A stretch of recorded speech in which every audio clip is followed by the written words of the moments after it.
Is this episode 20? No, 21, you jackass. Wow, it's so good. Okay, let's keep it in. Let's keep it in. Let's keep it in. Well, fuck it, we'll do it live. Hello and welcome to episode 21 of the Back to Warcraft podcast. It is August 12th. It's 5 p.m. where I'm at, so it's probably Friday for you guys. A little bit late on the podcast again today, but whose fault is that? We will get it done. I was streaming on the channel, man. I was literally, Neo's giving me shit like, "Oh, we're late again," and I'm like, I was literally streaming on the channel, and he goes, "Yeah." Like, what the? I'm working. I'm late because I'm doing Back to Warcraft shit. He's just never satisfied. But anyway, I'm joined with Giannis the Menace, and how are you doing, Neo? To be fair, you didn't even know on what day we're recording this podcast. You thought we recorded this yesterday. I was under the impression that we were doing it after the HoT's fundraiser. And whose fault is that you were under the wrong impression? That's mine. But you know what? But still, either way, right? If we're recording this at like 4:30, which is when I ended, 4:30, I think, 4:35, 4:40. I mean, it's still 10 o'clock. Like, there's no way we're gonna record and get it up anyway on time. So yeah, that's what I literally said.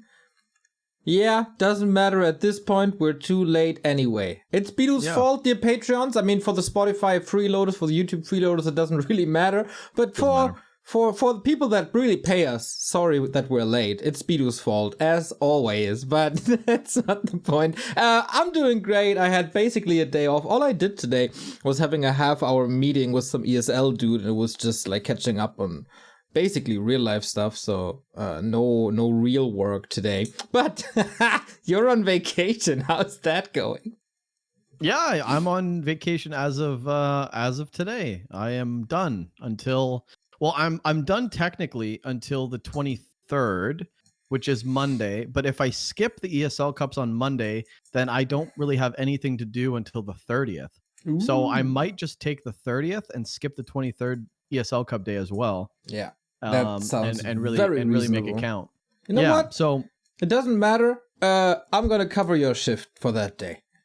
It doesn't matter if I have to do double trouble. You also gave So to be fair, guys, when we post shit in our Back to Warcraft Discord channels or whatever, I don't read anything really. I just have a thought in my mind and I just go with it. So last weekend, and Neo can vouch, we were going over like who's going to do the ESL Cups, and Remo goes, "I'll do Asia," and Neo goes, "I'll do Europe." And for some reason, I read only, like, I think in my head, if I'm recalling the situation, I read Remo say, "I'll do Asia," and there was no other message after that. Just ignore your boss, mind, which obviously just wasn't true, because you said, "I'll do Europe," but instead I responded with, "I'll do Europe," and you were like, "Okay, I'll go fuck myself then.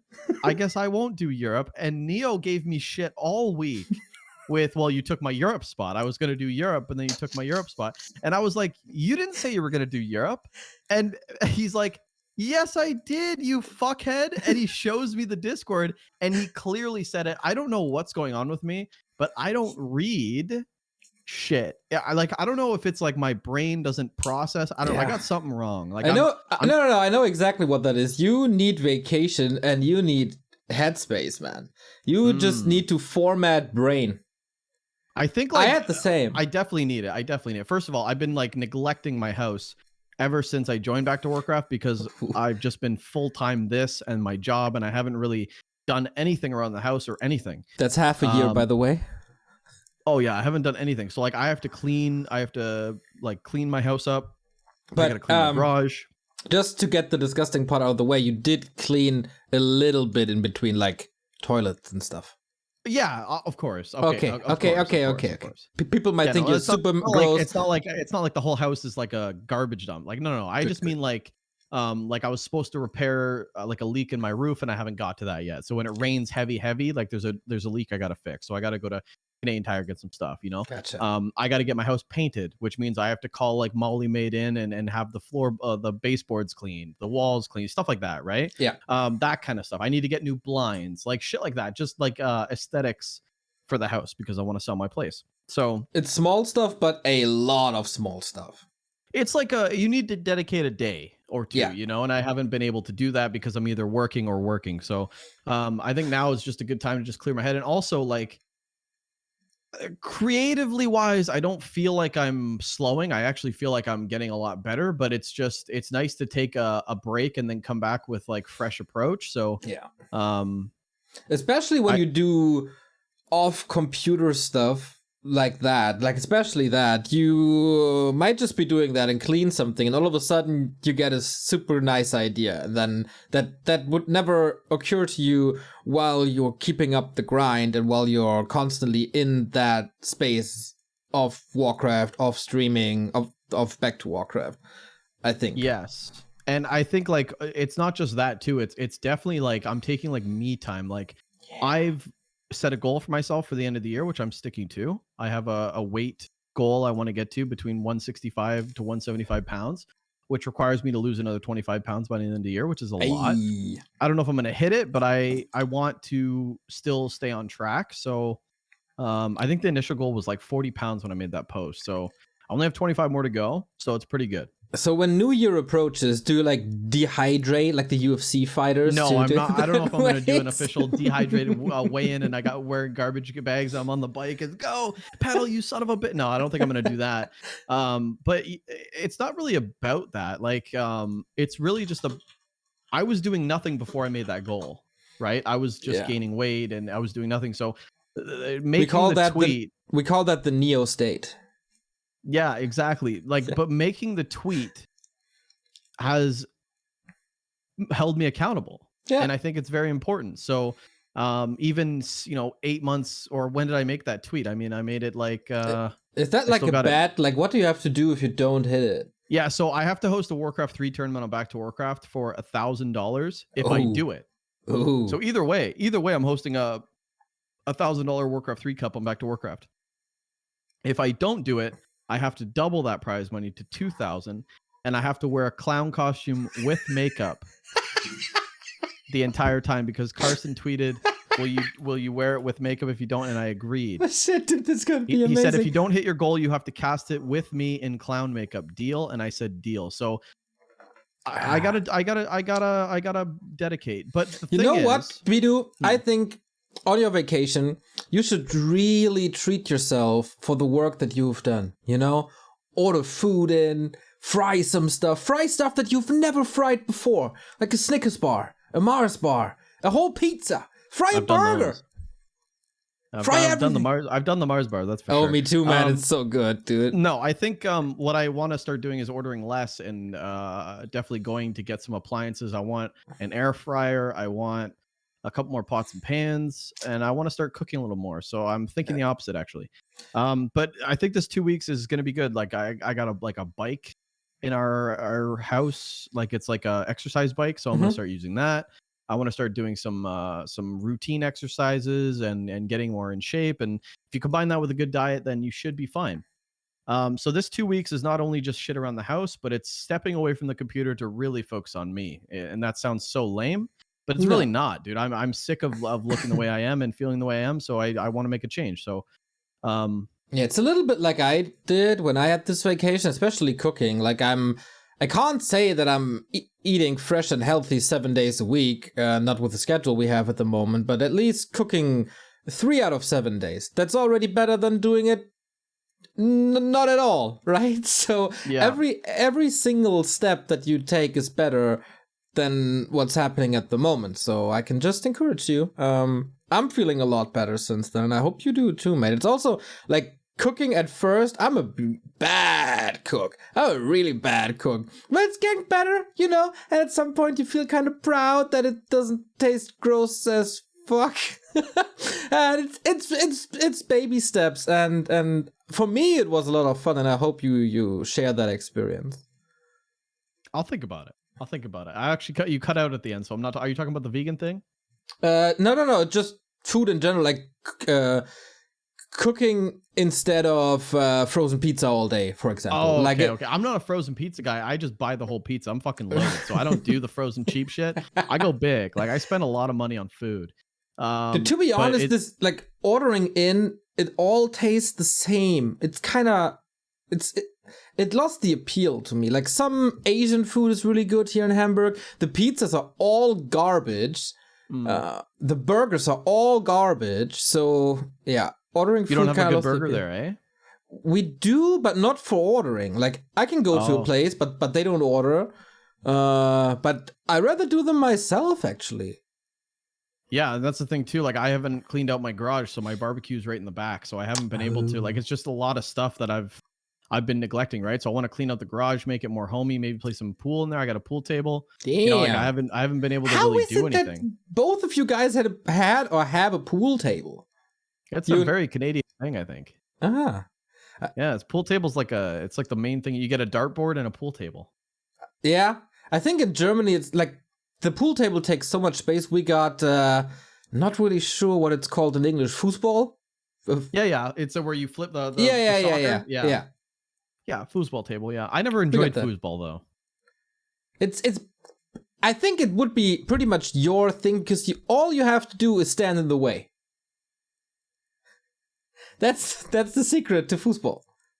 Yeah, I mean, one guy on the side, one guy on the other side. I never really enjoyed. I thought it was boring, and I was never good at it. And guys could like fling that thing. Yeah, that's horrible, man. If you meet the pros, I think it's better if you play 2-on-2. Yeah, because they do like I don't know, they like ring it, and it's like fucking boom, and it's like, dude, it's not even fun, you know? My roommate is playing, or was playing for a while, in the highest league of like German football.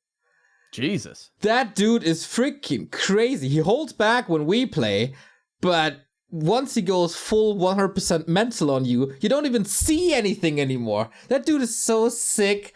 Wow. Yeah, man. He dedicated a lot of time to that. Does he stand on the side or what? What do you mean stand on the side? Like, there's people that can play like at the end, or people that play like on the side. He can do all. Damn. Yeah. He's a maniac. Yeah, shout out Pico. You're really good at that shit. Pico? That's a dirty name. Is that his real name? No, he's called Philip, but he's very small, and Pico was like a measurement for very, very tiny things. So we called him Pico. Nice. And everyone calls him Pico. That's that's really fucked up, but it's fucking hilarious. Maybe we should call you Piku. What's the opposite of Pico? I don't know, man. It's like kilo or something. A kilo is a lot. Like a kilometer is a lot. Kilogram is a lot. Like Pico is like a couple of molecules or something. Yeah. It's like a speck of dust or something. Yeah. See, and also keep in mind, I'm a big fan of fat shaming. Okay, I'm gonna say this right now. I am a huge fan of fat shaming. Oh, dude. I think we should tell more people that are fat, hey, you're fat, because they need to hear it and they need to be aware. And I think no. Honestly, I believe this very, very, very proudly. I'm okay with it. So I'm going to talk about it. I don't think we should be promoting unhealthiness and saying that it's good, because it's very harmful, and it's just comforting people that need the push to get out. Like guys at work, I've told them like, hey, you can fat shame me all you want. I was at work the other day. This guy sent me the Violet from Willy Wonka. You know, the chick that eats the blueberry and she gets all giant. Into a giant. Yeah, he sent me that picture of her, and he said, "Looking good, buddy." And I need that. Okay, like that's good. We laughed about it, but the truth is, he's not wrong. He's not wrong. You know, like, I know what my issues are. Like I know when I'm bending over, put my boots on. But what if gut stops you? Like, you know, like I'm aware of it. So like, if he said no, you look fine.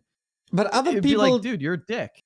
Other people don't handle it that well, and then they eat even more out of frustration. We should definitely not fat shame. I mean, if give or take, I'm a fat person saying I like fat shaming. You're not fat. Like, you're not what I call you fat. You haven't seen me naked yet. Dude, I have been in the US. I was at, what's this burger joint called in California that everybody's raving about? In-N-Out. Of course there's bigger people than me, Neo, but still on the BMI, I'm saying, you know, if I step on the scale, it says get the fuck off. Yeah. I might not be as big as the people that you see, but... You're still walking. You're not rolling around in a scooter. Yeah, but there's people in worse situations than me, sure, but we shouldn't be saying that they look fine either.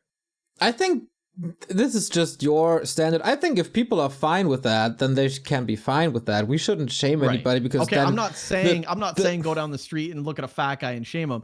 I'm saying that if, like, for someone in my position who wants to lose weight and notices it as an issue, I'm okay with people saying, hey, fatso, you could probably lose a few, you know? Like, that's just me. I'm not saying to go to a fat person and just out of nowhere start roasting them. That's not what I'm saying at all. Okay, I'm just it saying sounded that, like that, to be honest. like, consensual fat shaming is okay. If it's buddies or something, like, no, not even buddies, man. Like, I if I don't know you, like, if I meet up with you and Pico's with you, and Pico's like, hey, what's up, you fat ass? I'll be like, what's up, dude? It's a weird introduction. It's a weird way to start the conversation, but that's not how everybody is reacting to this. You're a little abnormal. I'm a little less sensitive than a lot of people. I would think so too. I think a lot differently. Yeah, I do think a lot differently, and maybe what I'm saying is not hitting some people, but it's just I don't think you should lie to people to make them feel better.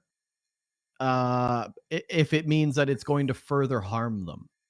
Yeah, I think you should just encourage people in if they try to lose weight or something, but actively I'm not saying you need to fat shame Neil, but like what I said, it's kind of exactly what you said. No, I don't think you should lie to people in a sense that you're so beautiful. The lie is going to encourage them to further harm themselves.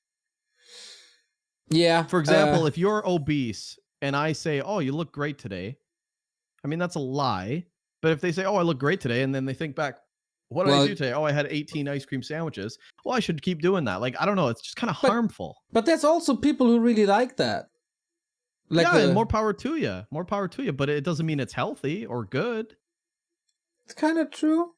But yeah, I don't know. And it doesn't mean that I need to lie to make you feel better and kind of encourage this bad behavior. It's a bad behavior. You probably shouldn't have 18 ice cream sandwiches. That's probably true. But that's where I'm coming at. I think it was worded as like a bully thing before. That's not what I was coming at. And I'm really bad with my words. And I don't know why I'm on a podcast. Professional caster. But what I'm trying to say, professional caster on a podcast. And you fucking can't string along a single sentence. But that's the whole point. It's just, I don't like lying to people, and I don't think you should lie to me.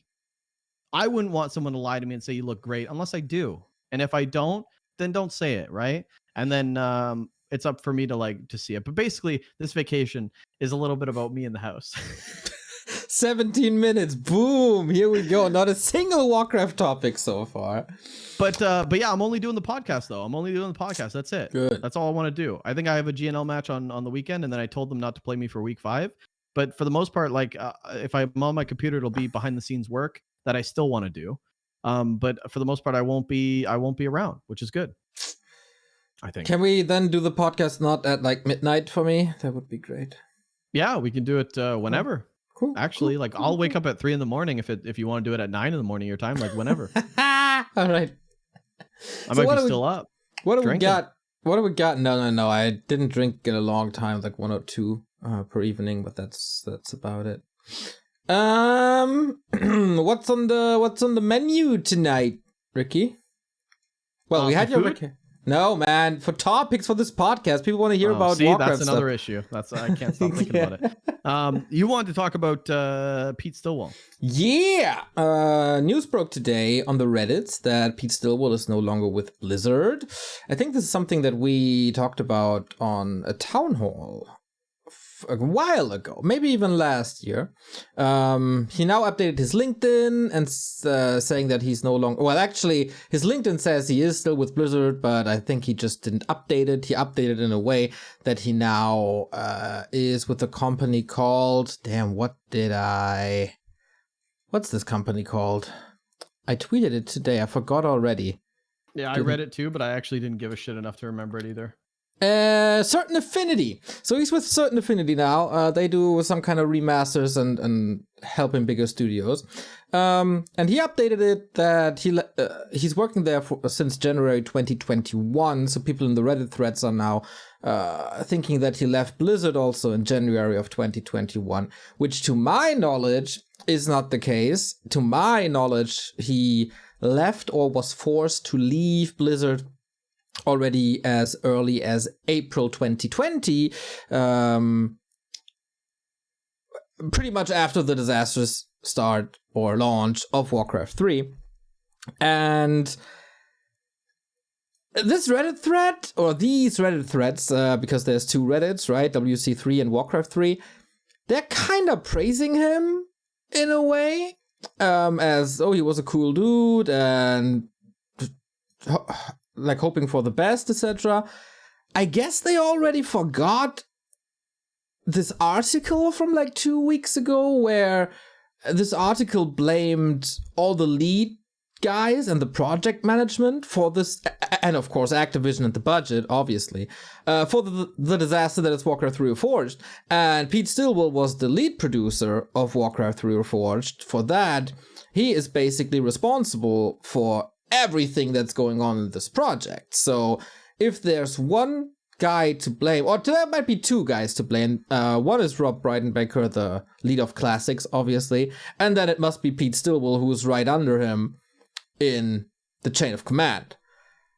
So I don't know, man. I don't really know if people didn't read the article or don't remember the article anymore.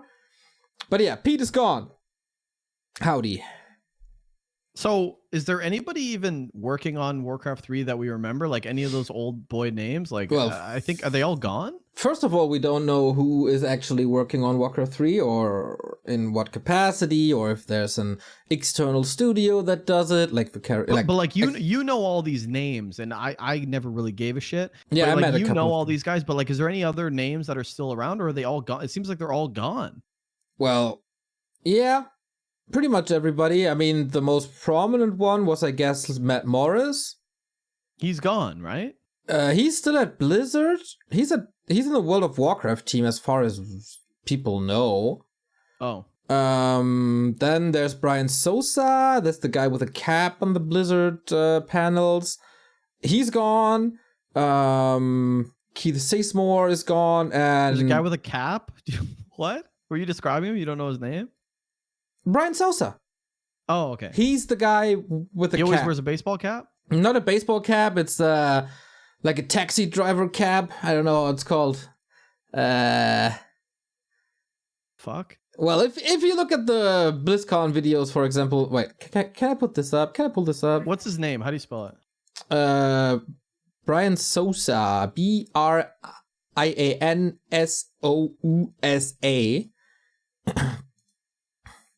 Wait. There's the guy with the cap for the YouTube viewers. I put him on. He's the guy on the left-hand side. Boop. Nope, not working at the moment. There we go. Here, guy on the left-hand side, the cap I've on. I've never seen that guy before in my life. Did you never watch these deep dive thingies? I'll with be Grubby? honest, they put me to sleep, man. I can't watch that shit. Like the one that I was really excited about was the Reforged announcement. That was the only time I really watched it ever. Like these panels kind of suck for me. Like I can't do that. Dude, at the one panel, I don't know. I think I talked about this before, but hey, let's talk about the panel in a bit. And okay, the guy next to him, we interviewed him, is Keith Sizemore or something. He's gone. The guy in the middle, Pete Stilwell, he's gone. Skip, the guy with the long tingly hair, guy looking like Howard Stern. I don't. What? The Howard Stern looking dude on the second from the right. Yeah. So he did some cool balance stuff, but he's gone as well. And yeah, of course, we know Grubby. So these people that were on the panel in 2019, they're all gone. Or was this 2020? Grubby's still here, and he's fighting. He's at least streaming a little bit. So yeah, these guys are gone. A lot of esports people are gone, obviously, but yeah, everybody who was in a lead position at this game is now gone.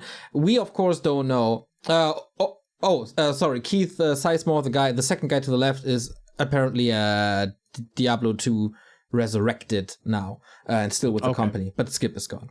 So all these guys are gone from the company. We don't know if they were forced to go or if they left voluntarily, but it's pretty safe to say that not too many people who worked on Reforged were willing or allowed to be at Blizzard anymore. Jeez. Well, if Pete Stilwell gets a bad or a good goodbye, then he was probably a good boss, and he was probably not one of the people that were in the harassment problems, right? Because if he was a piece of shit, I think a lot of people would have been like, "See you later." But it looks like people wished him best of luck and stuff like that. So maybe he was one of the good ones. Stilwell, right? Well, I saw nothing. When I tried to contact him via email in May of 2020, and the email bounced, so I knew that he was gone. And I've heard nothing. Like, it was just people in the Reddit threads saying, "Hey, you apparently were a nice guy." Like, this wasn't a tweet or something with a bunch of No. It was just anonymous random Reddit dudes. I have Reddit heard people know a nothing. lot. Reddit people know a lot, obviously. They think they do. But yeah, interesting. I was really, really curious. I think we discussed this already when we discussed that Rob Reidenbaker, the chef of, or the boss of classic games in general, was gone. That he was the only one named in these articles and not Pete Stilwell, because he was responsible for it. So I don't want to shit on him. I don't really know anything internally, but yeah. This article blamed the lead guys, and he was the lead guy, so I don't know, man. He's a super nice dude. I met with him once or twice, I think. Nice to talk to, but should we praise him? I don't know. I don't think so. Okay, then we won't. If I see him on the street, I won't praise him, Neo. Yeah, I never really followed these guys, right? Like, to me, they're all the same. Like, if you're a team, kind of go in the same, you go in the same direction, and I kind of see where the ship lands, and that's where I dictate if I like a company or not. Never really looked at the individuals, which is probably just my fault. I mean, you probably should just look individual wise, because it's a handful of individuals that get it done at the end of the day. But or not. Yeah, Reforged was a disaster. So I mean, everyone probably is not going to put that on their resume. Oh, dude, that panel thing that I wanted to talk about. When you said they put you to sleep. The 2019 BlizzCon was the one where Reforged was revealed, I guess. And the 2020 BlizzCon was the one where we had barely any updates, but we had such a panel again. So we all, like, Woody was there, Remo was there, a couple of other guys. We all went to that panel. It was once again hosted by Grubby. And we basically got no new information, no surprise in hindsight, but so, because we got no information, I was already pissed. These guys, as it is, like, via media training or whatever, they try to sugarcoat everything and try to sell that this is a very good thing that they're doing. And it was, in hindsight, once again, it's kind of very clear that they know that this is going to be a disaster. At one point, it was pretty much toward the end of the presentation, they praised themselves for getting a range team fixed. And they were like waiting for applause. They were like, "Hey guys, good news. We got a range team to work again." And then this was just, this silence. This okay, no. You expect people to praise you to fix stuff that you broke in the first place? Are you kidding me? And you do that on the biggest stage that you can get. It was so... I had a beer in my hand. I was squeezing it. It was floating over. I was about to throw that on the stage. I was so angry with these guys. It was such an hour of horse shit. That was... Why didn't you say something? Are you allowed to talk or no? I booed. Ah, you did? Yeah, I did. Nice. Yeah, I booed, but no. No. It's essentially like a hockey player says, or I go up to a hockey player and I go, "I'll make you a good stick," and then they go, "Well, mine's fine," and then you're like, "Oh," and then you take the stick and you break it, yeah.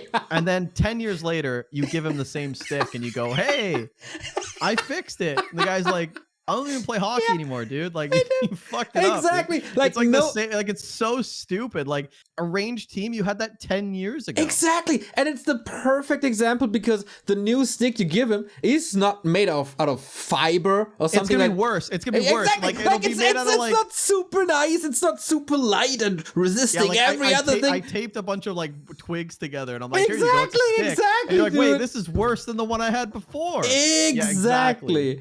Oh, man. After afterwards we got hammered. That was a good time afterwards. But oh boy, I was so mad at this panel. And everybody at that panel. Jesus Christ. Yeah, that's. I don't really go to panels. I would probably go to a Comic-Con, but that's because the show's good, right? Like the show has already come out. It's already like a season in or something like that, and you can be like, yeah, these guys are amazing.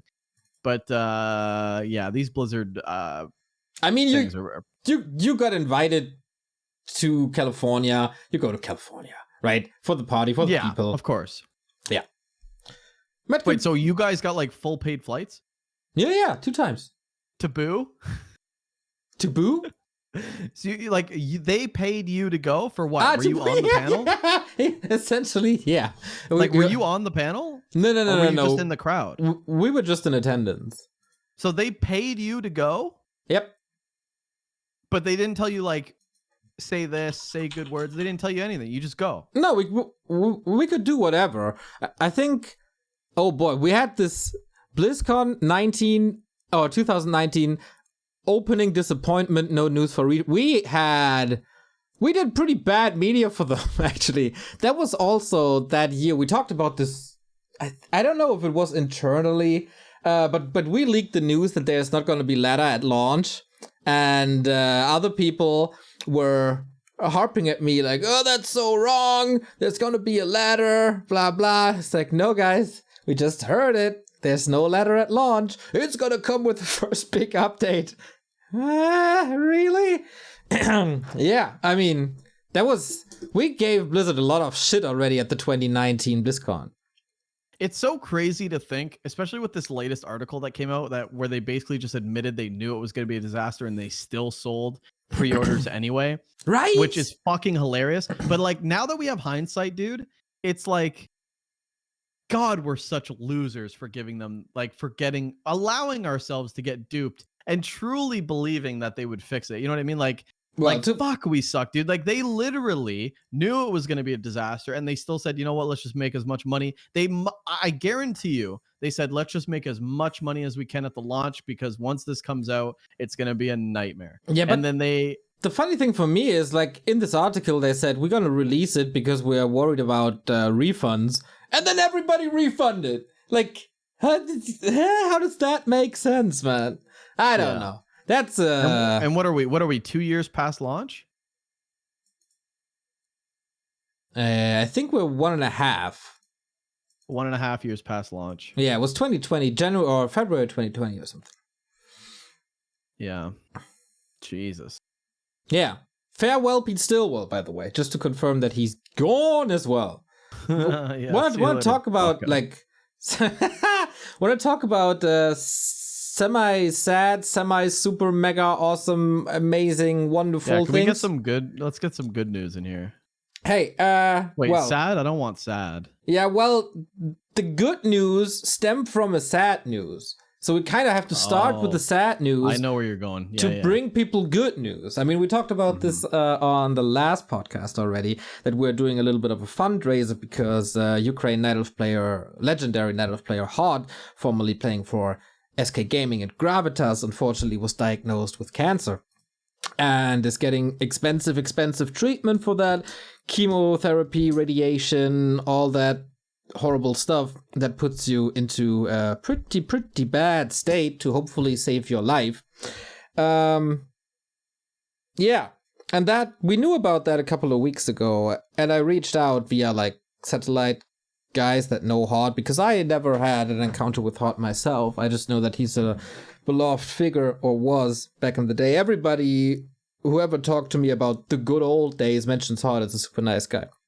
So I tried to reach out to see if we could do like help somehow, fundraiser, crowdfunding, just a donation. And when I was reaching out to people, the answer was no, he doesn't want that.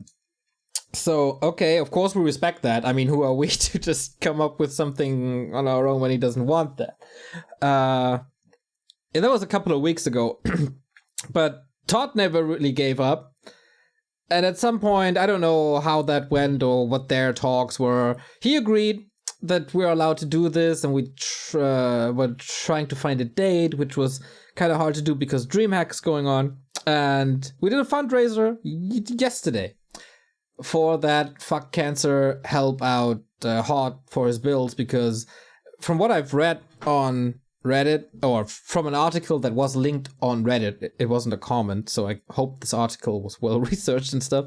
Healthcare in the Ukraine is apparently on paper pretty much free and accessible for everybody, but as an example, you go to that hospital and they say, oh, here, of course it's free, but you know, that one wipe there, you gotta pay that. And you want like a towel? Oh, you gotta pay that. You want to stay here, really, and you want to eat here? Oh, you gotta pay that as well. Like it's on paper free, but they charge you for every fucking thing. So in the end, it's super expensive. But the procedures are free. Also not really. Like it's okay. So it's not kind of okay. So it's kind of privatized healthcare. Okay. It's kind of sketchy how that all works. I guess it's probably not super regulated, whatever. Yeah, it's a little bit of corruption going on there, and yeah, unfortunately everything is super expensive, which is sick because they have like a lot of doctors and hospitals per capita, but they still exploit it like crazy, which is a little sick. But hey, pharmacy, hey. So he needs some help to get treatment, or to be able to pay treatment without going bankrupt or whatever, to just save his life. And Todd organized this. Todd made sure that HoT allows us to do this.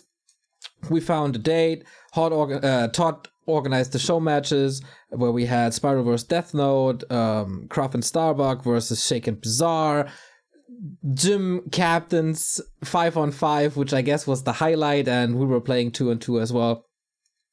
And this got, not really leaked, but there was a soft announcement on some Discord channels. And we gathered funds via Matcherino, and I think the day before this crowdfunding, we were at $1,500 just from a couple of people on Discord already, which is sick. I never expected that, really. And then we put a graphic together and we announced it and linked everything. And all of a sudden, this thing rose from 1.5K to 3K to 5K. I woke up the next morning, 6.3K. And it wasn't like that was when I woke up the day of the broadcast. I was like, what the hell, 6.3K? Mm-hmm. And it didn't stop. I think we started the broadcast with, I don't really remember, man, $8,000 or something. And in the end, right now, it's at $13,700. It was people from all over the world, from all different eras of Warcraft came together. We got a whole lot of retweets. It was so wholesome. It was such a nice event. This will forever be one of my favorite streamer moments ever, to be able to be part of this and help or provide the platform that a lot of people see this and help this guy. That was a lot of people came out. I mean, even Carmack from ESL. Yeah. Obviously Todd ran the event, but like a bunch of the Back to Warcraft guys. Pelik was another one. Lin from Korea, Linguagua from China. A bunch of other Chinese people tried to contribute, but I guess the PayPal Matcherino situation is very hard to. They did? Yeah, they did. Like somehow they figured it out, and So and Chemico, Sock and Lawlight contributed together. Soju, his old colleague from SK Gaming, hell yeah, contributed as well. Remind put in, I think, I don't know, a lot as well. Oh, Coolshin as well. That's another Chinese player. Coolshin, exactly. Big donation there. Hasuobs, the undead from Germany. You made a big donation. Like, we had literally, I guess, from every single continent we got. Say So and Saron, of course, for Australia, and Z. Patu and the boys from South America. Like, literally everywhere that Warcraft 3 was ever played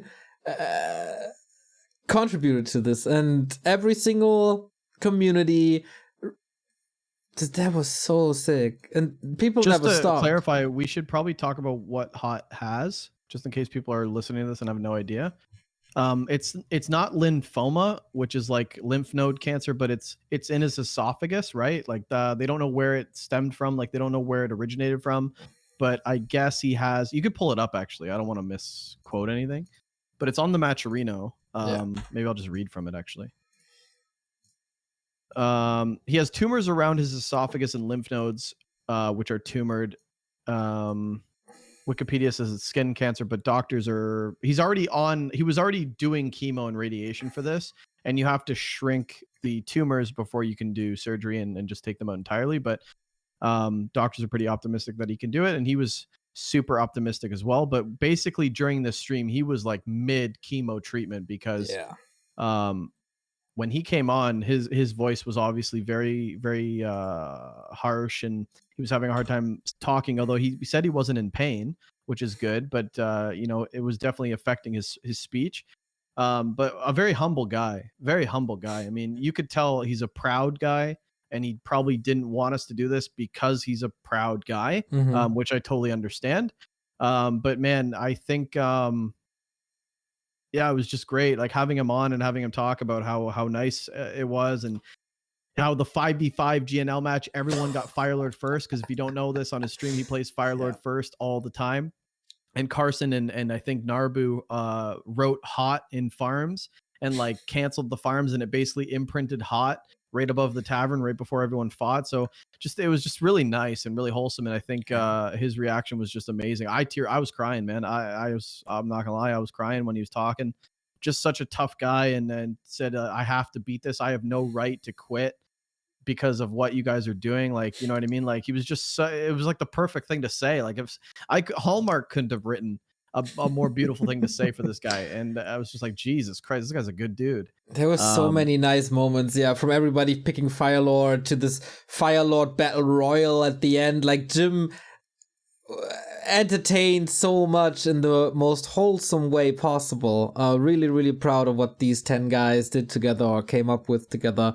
Todd was HoT was sending hearts on his stream. He saw that, was laughing his ass off about all the Firelords, and his stream title today was like Firelord Unites the World.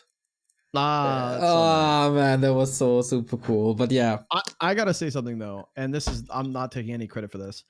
To be able to get the news out there and coordinate something like this within a day is a big ups to Back2Warcraft. And I don't think you ever really thought that this channel would be like a hub where you can actually do something really good like this. I'm sure you always like maybe thought of it, but like doing something like this was really fucking nice. And to be able to do that with your channel, I imagine you were pretty proud about that.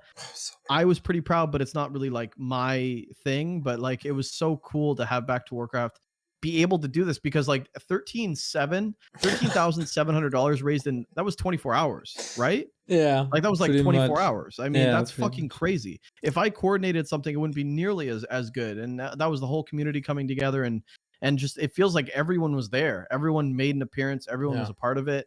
And it's so fucking cool to do something like that on a channel like that. So big ups to you and Todd, because that was like really nice. Yeah, I was the nicest all in. thing the channel's ever done. I think so too, by far.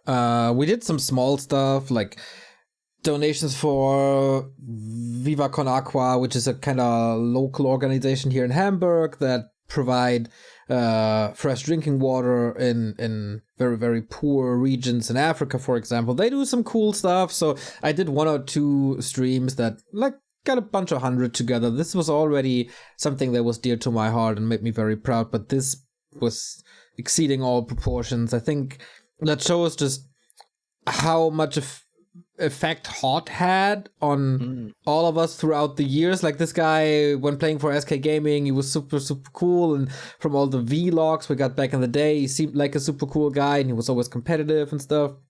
But also, like, coming back to the game a couple of years later as a streamer, and this fun way of playing the game, not serious, and still very good, though. He touched a lot of people, and I think this cancer shit is also something a lot of people can relate to, unfortunately. I said this on the broadcast already. I don't know many people whose families weren't affected by this. So I guess the relatability of this fucking disease helped, of course, for this cause in the end.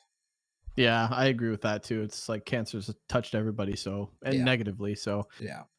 yeah, nobody wants to have that happen. And I agree. I mean, HoT was an old school player before my time, but even I know like the impact of this guy. Like he was a huge player. Like even Lin coming in, like he donated, but like said good teammate. They weren't on teams for very long. Yeah. I think they were on SK together for like 5 months or something. It was right during WCG, which was probably like, you know, Lin having probably asking HoT for practice at that time because Lin was kind of struggling if you look back at those results. So HoT was a big time player during his time, and a lot of people coming out almost like 15 years later to pay respects. And I love what he was saying though. He's like he's gonna fight. He's like, I have no right to stop that shit.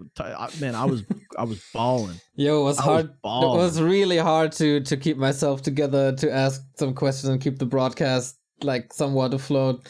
That was rough. I don't know how you kept it strong as hell, man. I was like if I was on there, I'd be going to get tissues. I'd be all fucked up. So I think you did a great job, man. People did notice though, and yeah, I mean, this is probably a once in a scene moment where this happens. This was so sick. Also, like without HoT, we never get a Foggy, right? Like he started out with the account SK HoT in respect to HoT's former performance. Of course, both are from the Ukraine, both are playing Night Elves. In the early stages of Foggy's career, when he thought, okay, I have this game won, he always wrote SK HoT as a celebratory moniker.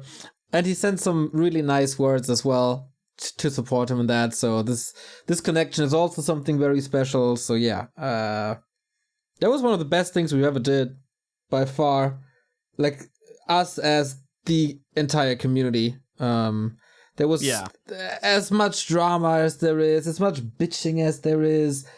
This was just 24 hours where everything was super wholesome and cooperative, and yeah, I will never forget that day for sure. For sure. Yeah, it was really nice. Yo, change subject. Dude, we're gonna start fucking crying on stream. That was deep. Yeah, just thinking about it. I don't know. I have the biggest smile on my face, but I'm already like I'm tearing up again a little bit. This is so dear to me. Yeah. Amazing. So another good news, I guess, is another legend talk here. Sky, of all people, is playing on War 3 Champions. I'm pissed. I'll tell why I'm pissed. It's for a separate thing, but I'll tell you. Okay, of course you're pissed. You go ahead. I gotta make it about me. Of course, I gotta make it about me. Of course you do. So this news was broken by Orkwolf today. We don't really know why, if it's just for fun or if he's returning to streaming. I have no idea what Sky is doing at the moment. I know that he started like a hardware company called Bidoux, and he was streaming a lot of Warcraft as well to promote these hardware pieces. Then I heard he was back with World Elite, maybe with their League of Legends squad or something. I'm not really sure what he's doing and why he started. Maybe it's just a mood. Maybe he just felt like it. Why on War 3 Champions, not on Netties, is an interesting question. Bless you, Ricky. Nice mute, mate. Yeah, but Sky is back. He's playing on the best server there's ever been. And excited for this. Like, the Chinese are making a little bit fun of him because he's not as elite and world class as he was 10 years ago. Or 15 years ago, rather. But yeah, it's cool that he's still part of the game. I met him during a lot of GCS finals, WGL finals, WCA finals. He's the star of Warcraft alongside Moon and Grubby, I guess, historically. Not saying that he's the best ever, but without him, there's no esports or very little esports in China. So this guy is a freaking legend. So now here comes Ricky making everything about himself. Okay. I'll preface this that when I was on eHome back in the day, Sky was one of the very few Chinese players that would get back to me and respond. And he was much a bigger legend then. And he didn't have to get back to me when I was just a 15-year-old kid, a dorky kid. Hey, Sky, hello. But he did. So I'll say that. The reason why I'm pissed is because I wanted to be the person to bring him back, and I wanted to bring him back on the card. and I was going to have him play against Ted. And I talked to Ted about this, and Ted talked to Sky, and Sky said, I don't want to play Warcraft 3 anymore. And I said, fuck, fine. And now I see that he's playing War 3 Champions, and I'm like, fuck, you are playing Warcraft 3. Why didn't you just get paid for it, baby? So I was pissed. But I'm also not as pissed because it's nice to have him back. He's obviously a legend, and obviously he's not going to be as good as he was with 9 games played. He needs to play more, but it's nice to see him back. But that's all I'm going to say. He was always very nice to me when I was young, when I was a young boy. So I'm not going to say bad shit about Sky. He was answering me back when he had no business answering me back. So he's a very fucking nice guy. He and his company, they welcomed us to China and treated us really, really, really well. I will never forget that ever. He's a class act, man. He's a really nice guy. And he's so fun. Like this guy has some stories to tell. I can assure you. But yeah, I think he just doesn't want to play competitive then. Like if he's playing ladder for himself, or maybe he's streaming a little bit, then that should be fine. But I think that's like a thing of honor and not being exposed to the world about that. Like we brought Matt Frog back in 2018 for this Blizzard Invitational, and he said, okay, I didn't have much time to practice, and he felt a little exposed there as well, and said he let his fans down and stuff. But he made it up later big time when he started streaming again and stuff. But yeah, this is how I guess a lot of these old legends feel. It takes a lot of time, and these guys, like he was the CEO of a company, he's a megastar, or was in Chinese gaming, which is a big market. So this guy could do everything in the world basically, but he's spending his time with this beautiful game. So cool to have Sky back. In what capacity, we will see. Yeah, we'll see. It might just be a short stint. I don't know what he's doing on there. Didn't know he was playing, but still very, very excited about that. So that's good. And then War 3 Champions tournament coming around the corner. So yeah, got a lot more Asians. I think you confirmed 4, right? Chimiko, Lalayat, Focus, and one more. I forget. I can just release them all because just release them all, baby. I just release them all here on the podcast. I guess when the freeloaders are listening to it, it's gonna be public anyway. And the guys who pay for this, well, they deserve this league, right?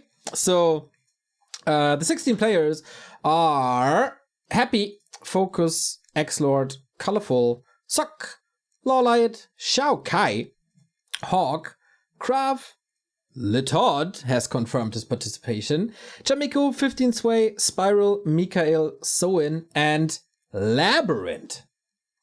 Wow. Hey, I don't want to take credit for that, but I'm taking fucking credit for that. Didn't I give you his contact in the last podcast? You did. Really excited for Labyrinth, basically a Rainbow Six player that also dipped into Warcraft a little bit, got super high on the ladder, was grinding a lot. No, he's an old school player. He's a Argo Idledie with Focus, Shy, Space back in the day. He's an old school player, man. He's like 26. No, Idledie was his account name way back in the day. Here, I just messaged you it. He was on Argo with all those guys. He played. He must have been very fucking young, but he played 10 years ago. Oh, so it's not the Rainbow Six player. No, it is. But he's a Rainbow Six coach. Wait. It's the same person. Are you sure about this? Mm-hmm. Played StarCraft 2 for a bit. Do Yo Hyun, apparently. Yep. Okay, I'm moving over to the Rainbow Six Wikipedia, which is the same person. Labyrinth. But the Labyrinth of Rainbow Six is called Yu Do. He's a Rainbow Six coach. Okay, then. Damn, I need to update the graphics. Good, we talked about this. I thought it's the Rainbow Six player. But yeah, super nice. New face in the scene. He's this guy. Yeah, I looked him up on Wikipedia now. I just looked at the Wikipedia of Rainbow Six. Yeah. No. He's this guy. Okay. So the Rainbow Six... Wait, is that the same person? It's the same guy. They just spelled his name differently. Do Yo Yoon is nothing close to... Oh, Do Yo... Yeah, it's the same guy. It's a little different though. It's the same guy. The StarCraft 2 and Warcraft 3 probably spelled it wrong, and Rainbow Six probably got it right. You're right. Same birthday. It's the same guy. You are freaking right. Yeah, I know my scene. Dude, I have never heard about this guy ever, to be honest. He's born 95. I mean, he was born 2 years after me. He's still pretty young for a Warcraft player if you start playing now, to be honest. Yeah, but he's from the Go clan in Korea, and he's an old schooler, man. He really is. Like 2009, 2008, he was playing. So how old is he? He was young, but he was playing. Yeah. Okay, super cool to have like a new Korean in the scene. This is super rare. Like, when did this ever happen that we have a new Korean? Last one was probably Soet. Yeah, and the good thing about Labyrinth is he's played like GSL Code S and StarCraft 2, so he doesn't give a fuck about popular names. He's just going to play and have a good time. Cool. And he doesn't get intimidated, right? So like anyone in that tournament's not going to scare him. He's just going to play. So it's good. I'm glad he played though. Yeah. That's cool, man. Did he respond? He responded to you? No. I did. The other guys did the job, you know, the peons. Oh, okay, nice. That's good.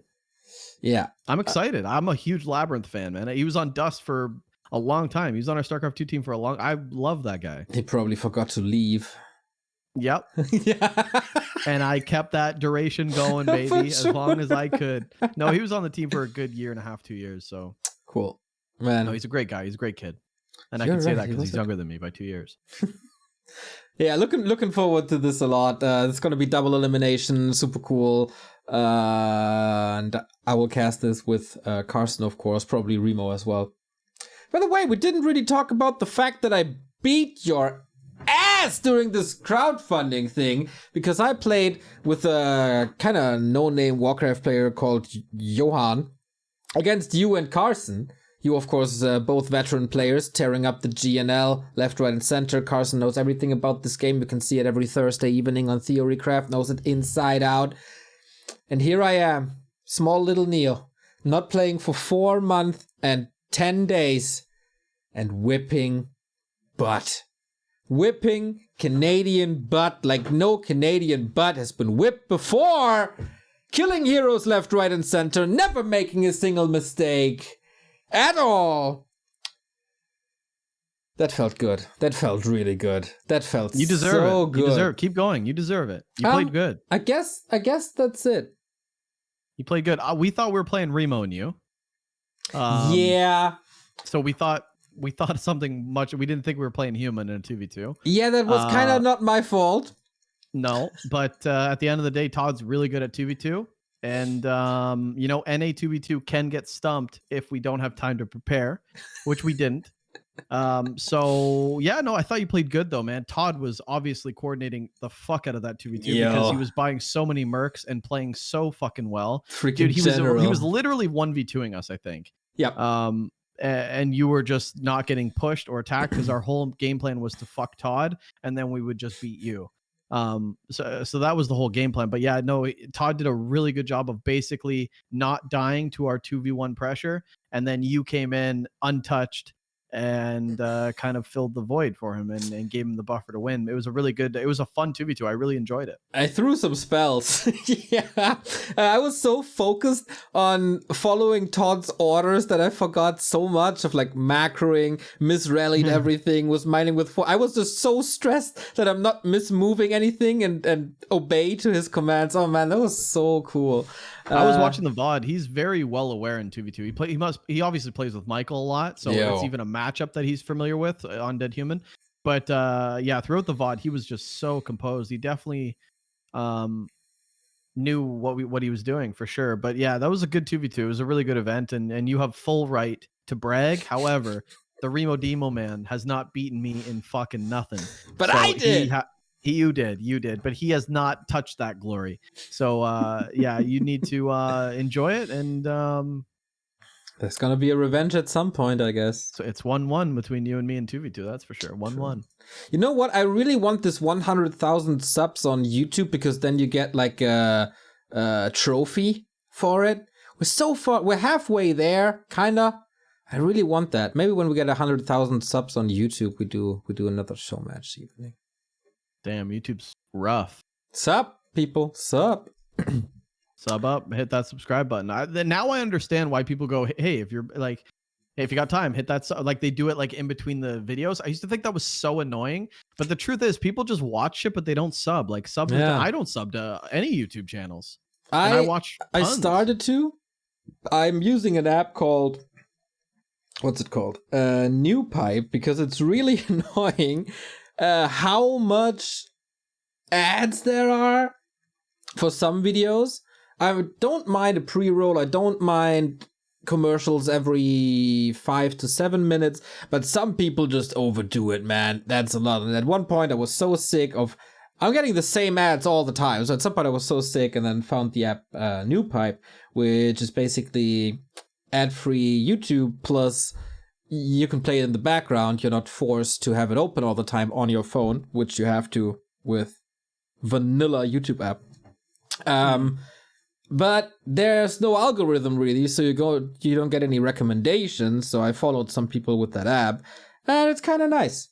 It's kind of good to see when people release stuff. It's probably not the best for our channel because we flood inboxes during tournaments. But yeah, hey, we certainly do. Still, bring us closer to the 100k. Give me that trophy, everybody. I deserve it. I want my trophy. We deserve it. Right, buddy? Yes. Yes. Neo's like, yes, you can have it for a day, but you I will send sleep it for it. back. I will sleep for it for a month, and then you can have the defiled trophy. Oh, there we go. There we go. Want to do some questions? We got some community questions. Yeah, sure. Let's do that. Let's do some Q&A. We'll start with Grinchy's first, if you don't mind. Okay.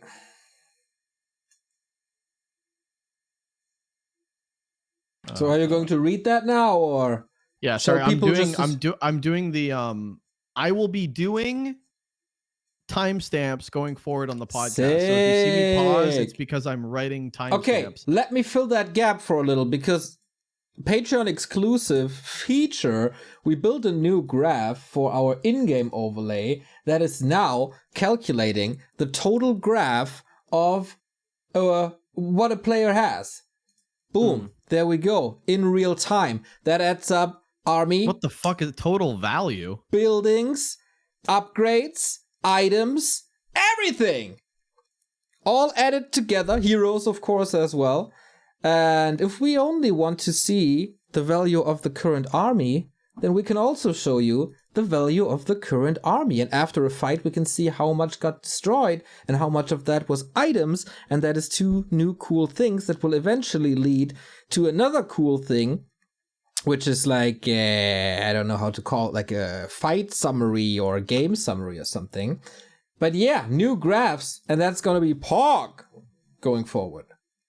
I'll be honest with you, I can't stand the fucking graphs, and whenever you put them up on your stream, I just want them to be taken off. I love them so much. I know you do. I know you love them. I don't like them, but these are cool. If you think they're cool, Neo, then amazing. I will also think they're cool. And you know what? Best. I bet you a lot of people don't think the way I do because I'm an asshole. But as an asshole, take the graph off. Let me watch the game, you know? I thought about that, and you are right in that point, actually. I thought about putting it in the mid-bottom, where like the unit description is, where it says like intelligence, strength, whatever, because that is not distracting from the in-game, and it's not hiding anything of importance. Yeah, because you splash it right down the fucking middle, and it's like, fuck my ass sometimes, you know? Only in times when it's not important, though. And then people see it. Anyway, did you do your note thingies? You realize that I cut a little bit, and then your minutes and seconds will be screwed. Like I cut the end and the beginning until we synced and stuff. No, this is just a rough guesstimate. I'm going to wait till you upload it, and then I'm going to rewatch it. But I have like a rough, so I'm like 18 minutes, 33 minutes. I'm going to go and I'm going to go back and find the exact time, you know? Damn. But this is just a rough guesstimate, so I don't have to re-listen to the whole fucking thing, which I don't want to do. Additional production value by Ricky Robidoux, everybody. Mm-hmm. Yep. That's how he rolls.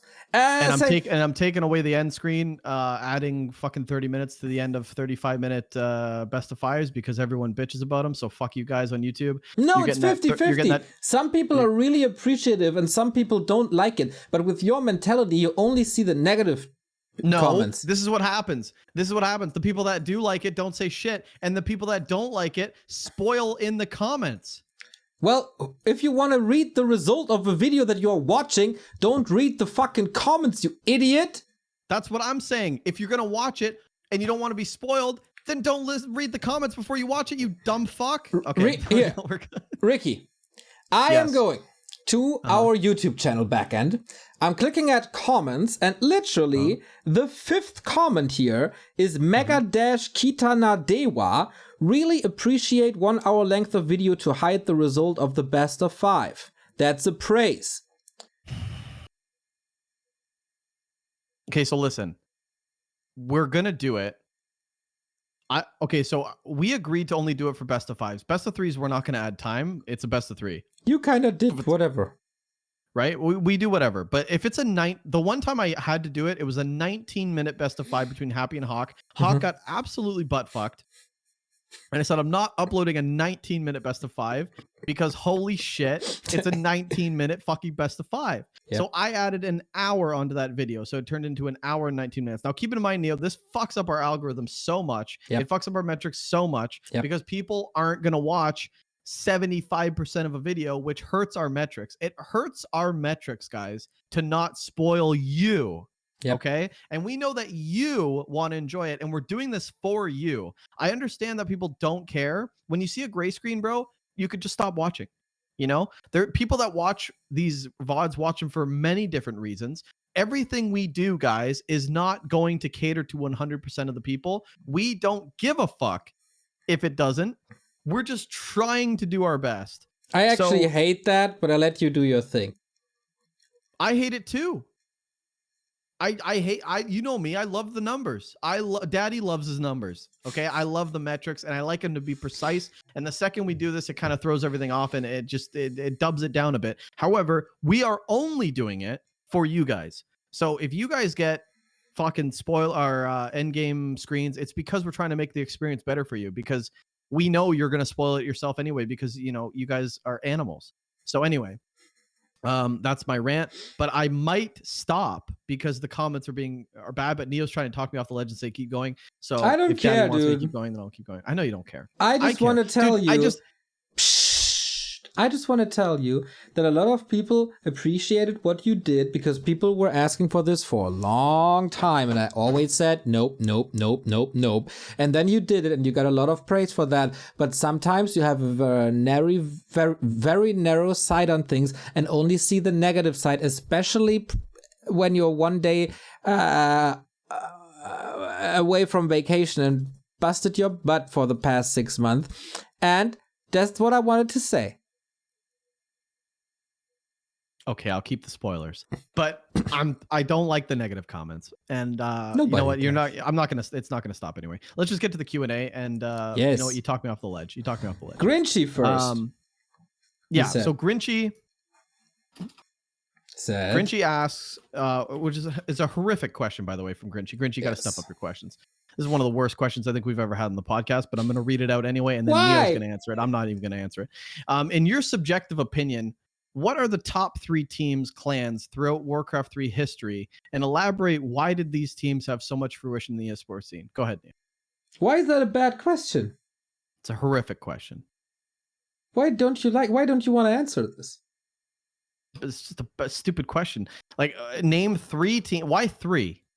First of all, why top 3? It's like at Olympia, you get gold, silver, and bronze. That's why top 3. Go ahead. You go first. Because I don't even know how to answer this, but go ahead. Well, I would say, of course, there's some OG teams that are honorable mention, but they don't have the longevity. So, for me, it's a very clear top 2 with 4K and Meteor Makers because they dominated the scene for such a long time. and won all the clan leagues and a lot of solo leagues. And then rank 3 is kind of tied between SK Gaming and World Elite, because SK Gaming did a lot in the beginning when they sent some European players over to Korea for the first time, and then came back and dominated, and then had this talent squad as well, where we got X-Lord from, and they dominated Europe for a long time and won some WC3Ls and NGLs as well. And then, of course, there's World Elite, who came later into the clan league scene, but who gave us Sky, Ted, and Infi, among many others. And then later on, dominated the scene quite a bit. So I would, if I can tell my top 4, that's easily my top 4. SK Gaming, Meteor Makers, 4 Kings, and World Elite. Okay. Why is that? What's wrong with that? Wait, did you elaborate on why they had fruition? Or did you just name your top 4 teams? I just named the best teams in the history of Warcraft. Okay. What I will name, and I'll just be very specific. One is Mouse Sports, because Mouse Sports was founded in part by Game Sports. So it was like a team that was built from the Warcraft 3 community, and then it ended up being like a giant powerhouse today, where they're still actually they come back to Warcraft 3 and pick up their team. So I kind of like that. And then of course you have to touch on 4K, SK. But the big team for me was probably We Made Fox, because they were they had like a team house, and they were paying obscene amount of money. Maybe SK was paying more, but I kind of like that. And I think I'm just talking about like teams in my era. I can't talk about 4K because I wasn't around. If so anyone We Made paid, Fox was like, if anyone ever paid more than We Made Fox, it must have been Meteor Makers. But I don't know, man. We Made Fox is like Paris Saint-Germain at the moment. They just bought 2 star players, and that's hell it. Yeah. They had Soccer, Lin, and Moon, and they just bought a bunch. Yeah, it was sick though. It might, and maybe, and then obviously the other team is Dust Gaming, because I think we're celebrating our 10-year in February. And if you just look at what Dust Gaming was able to do for the NA scene that was dying, it's just unparalleled. The map that we put them on, these players, some of these guys, the motivation to harbor the greatest player of all time, Hitman. It takes a lot to do that in 20 years later down the road. So I got to give props to everyone at Dust Gaming, especially the people that are in the high management. They are fucking incredibly talented human beings. And if anyone, I don't think anyone back then on the SKs and anyone even comes remotely close to the brain power that is Dust Gaming. And that's my top 3. Hitman can't even win ESL Cups anymore, man. Oh, do you actually want to know something? No bullshit. No bullshit. He stubbed his toe on the DreamHack green screen so bad that he thinks he fractured his toe. And this was before the Hunter series. It was before the other series. And he actually wanted to forfeit because he was in so much fucking pain. Oh, shit. Okay, that's not funny then. No, and he played it out anyway, and he ended up losing, but no excuse, but he actually fucked up his toe really bad. Soon, Victor. And that, like the green screens, they're like metal fucking holders. Yo, like dude, like, I know them. Yeah. I was like, did you break your toe? He doesn't know, but it hurts. I don't think he fractured or broke it, but it was bad. He wanted to forfeit like the first or second round in. So kudos to him for playing it out. Of course, nobody's going to really talk about that, but I will, because I am in the know. But yeah, he fucked himself up. I guess he knows some ways to numb the pain. Oh yeah. I'm not sure he's was in pain for very long, but it was enough for that tournament, that's for sure. And but Hunter played great, and Hunter did exactly what we said he should do: play dots, because Hitman has a hard time against dots, and a little combination there. But that's what happened. So we were gonna tweet about it, but we're like, you know what? We sound so bitch. Yeah, you do. Let's just not do that. But the truth is, 2 series before Hunter, he wanted to forfeit because he was in tremendous amount of pain. So there you go. Save Orcas. When and how? Save Orcas. When and how did you meet Remo? You just cut me off to just straight up ask the question? Yeah. Okay, go When ahead. and how did you meet Remo for the first time? How did you end up become Back to Warcraft? How did you manage to get along together? That's a question for you, Ricky. Met Reno. We both had the same joke. We're so good at this. Okay, go ahead. Yeah, I guess this is... Yo, make it interesting, though, dude. That's a good fucking question. Make this like 20 minutes if you want. Yeah, because it's 1 a.m. already. We're 1 hour late already on the release of this podcast, and it's 1 hour 14 already. We don't even have time, but okay. This is a great question, though. This is like what Grinchy's question could have been on roids. Go ahead and answer this properly. I like right? Grinchy's question a lot more. I've answered this a lot, but hey, okay, for the last time probably on this podcast, I'm gonna answer this. We were on a German radio cast station called ESL Radio. I was there from 2008 on, I believe. And at some point, we never had enough casters to cover all the WC3L clan wars, which are very important to us at the time. So we asked the community if some people want to step up and become casters. And one of the better applications came from a guy called Remo Demo. And we hired, it was all voluntary. So we picked him up. And then at some point, maybe a year later or something, we never had too much to do together. I had my co-caster, was called Millen. He had his favorite co-caster that was Tsui. So we never did too much together. We listened to each other's stuff and we hung out in IRC, if someone remembers that. Had some fun game evenings together and stuff, but yeah, we weren't really too close. Then we met the first time, I guess, for not really an offline event, but it was WC3L finals. They were in China. We, of course, were not invited, but we said, okay, we covered this entire season together with like 6 to 7 people. Let's all meet in Hamburg. We knew a guy who was very IT savvy, and he gave us his apartment basically to cast. We were all 18 years old, or a little older, a little younger. And we did the radio casting from that apartment there in Hamburg. And Remo had Super Saiyan blonde hair at the time, was wearing baggy pants. Can I pull up pictures? I think I have a picture of that. So yeah, that was the first time. And we were all idiots, but we had a lot of fun doing this stuff together. And then this went on for a couple of years until 2010, I guess. We had a couple of more meetings. Oh my god, these pictures are not good for me, mate. There is one of the very early pictures of me and Remo. Probably the first one. It's not even the worst. Because that might be a little later because I got short hair already. Wearing my metal shirt, Remo with the blonde hair. Little bit more of a hip-hop attitude. But there's worse. Okay, then this... I thought this was the first time we met, then this wasn't the first time we met. How was your English then? We casted in German. Yeah, your English was pretty bad, right? Not even remember. I thought you said your English was very, very bad. No, a while ago. Oh my god, this is worse, man. Oh my god. Yo, long hair, Neil.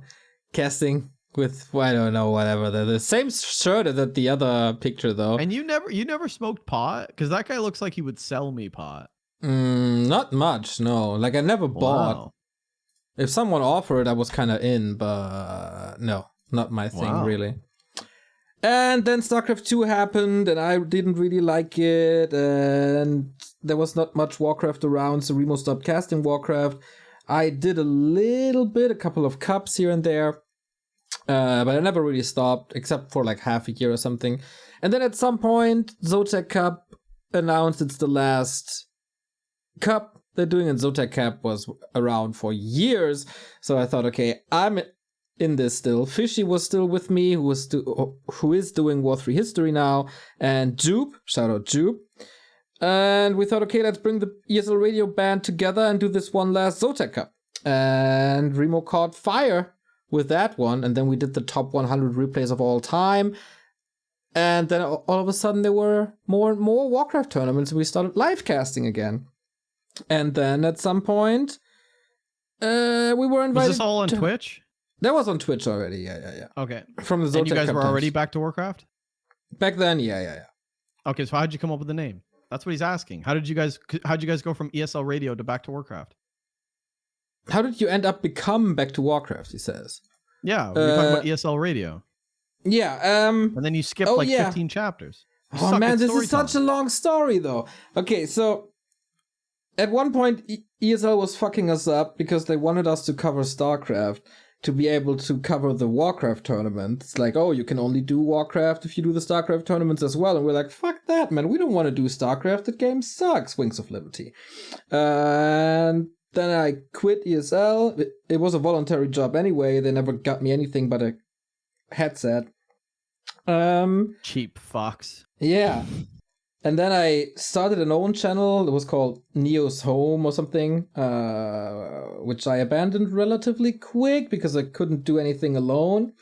And then I sat down with Fishy and Jube, and I think I was brainstorming in IRC with Fishy to do a little history content of old replays and then call it, okay, well, we kind of went from Warcraft to StarCraft, and now we're going back to Warcraft. Why don't we call us Back to Warcraft and use the Back to the Future logo? And that was my genius idea. Fuck yeah, baby. That's lovely. I love that. Yeah, we had that arrow in the logo and stuff.